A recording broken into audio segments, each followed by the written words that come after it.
नमस्कार मित्रों, 2 दिन पहले मैं बीनमाल में था और बीनमाल में मेरे एक मार्गदर्शक साधक मित्र से बातचीत हो रही थी, जिसमें चिंतन का विषय था होश क्या है। दरअसल जिस तरीके से हमारी देह है और देह के अंदर मन है, विचार है, बुद्धि है, ज्ञान है, प्राण है, ठीक उसी तरीके से हमारी देह के अंदर ही होश भी है। तो होश के विषय में बहुत सारी बात की जा सकती है, लेकिन होश है क्या, होश को हम बढ़ाए कैसे और ऐसे कौन कौन से प्रयोगों पर हमें कार्य करना चाहिए दैनिक, पारिवारिक, सामाजिक जीवन में, जिससे हमारे होश में बढ़ोतरी हो। दरअसल हम बहुत सारे कार्य बेहोशी में ही करते हैं। हम बेहोशी का तात्पर्य ये है कि हम जो कार्य कर रहे होते हैं उसके बारे में हमें खबर नहीं होती है।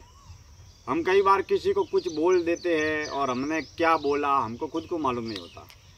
हम कई बार कुछ कार्य करते हैं या कोई सामान कहीं पर रख लिया, हमने अपने हाथ से ही रखा, हमने ही रखा और हमको ही खबर नहीं कि वो सामान कहाँ रखा है। तो कहने का तात्पर्य ये है कि हम जब भी जो भी काम करते हैं उस समय हमारा मन, बुद्धि, विचार और पंच इंद्रियां उन कार्य में संलग्न नहीं होती है, सक्रिय नहीं होती है, तो वो एक बेसुध अवस्था में, बेहोशी की अवस्था में कार्य होता है, जिसके बारे में हमको खुद को भी जानकारी नहीं होती। हम बोलते हैं लेकिन हमको मालूम ही नहीं हमने क्या बोला है। हमने कोई कार्य किया है लेकिन हमको खुद को ही खबर नहीं हमने कौन सा कार्य कब किया है, कहाँ किया है। हमने कोई सामान कहीं पर रखा है लेकिन हमको खुद को ही खबर नहीं कि वो सामान कहाँ पर रखा है। तो दोस्तों, होश पर और होश के विषय पर काफ़ी विस्तार से चिंतन किया जा सकता है, लेकिन आज हम बातचीत करते हैं कि होश है क्या।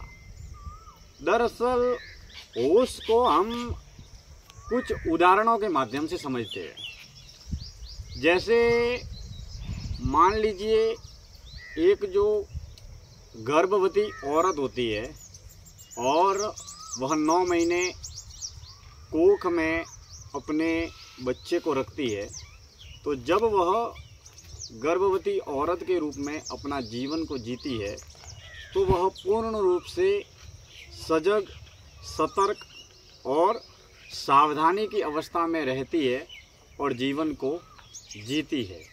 यानी कि हम जब भी जो भी कार्य कर रहे हैं उसके प्रति पूर्ण रूप से सजग रहना, होशपूर्ण रहना, यानी कि हम जो कार्य कर रहे हैं उस कार्य के प्रति पूर्ण रूप से समर्पित होना या उस कार्य के प्रति पूर्ण रूप से ध्यान रखना, यही होश है। बहुत बहुत धन्यवाद।